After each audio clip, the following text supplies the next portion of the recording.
So when I said earlier that Judge Boasberg should be thrown off the bench, I want you to know that I meant every word of it.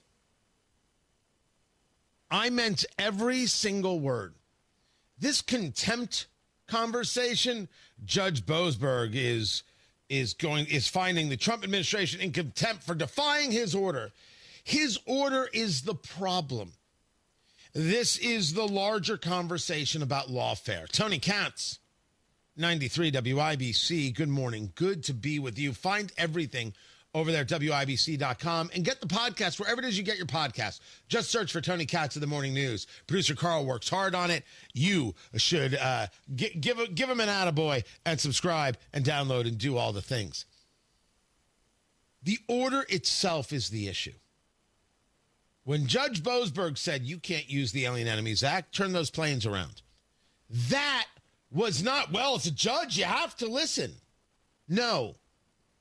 That was an activist engaged in trying to have authority well outside his purview. We have, over the decades, over the centuries,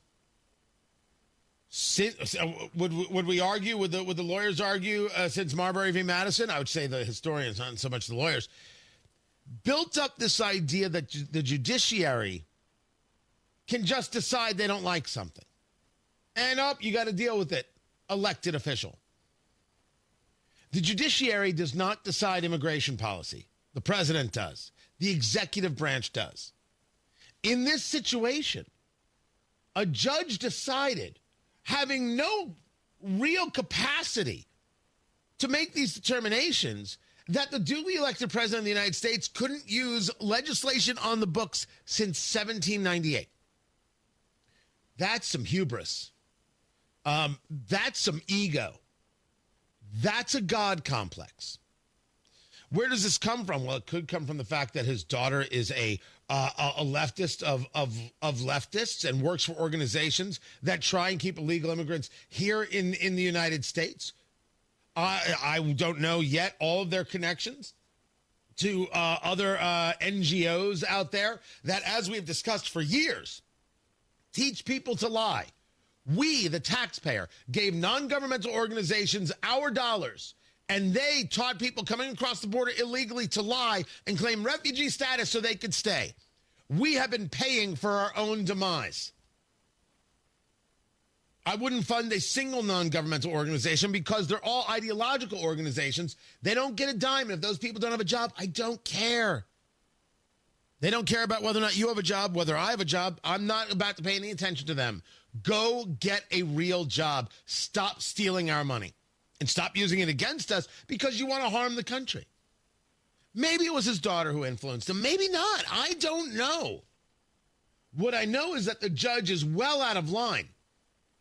And if you say to me, you can't say that about a judge, of course I can. So can you.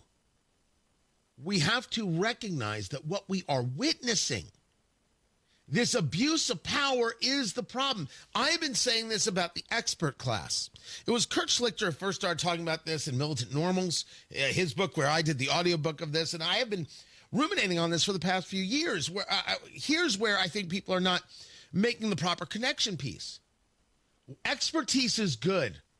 The expert class is not, because the expert class is inappropriately taught and educated.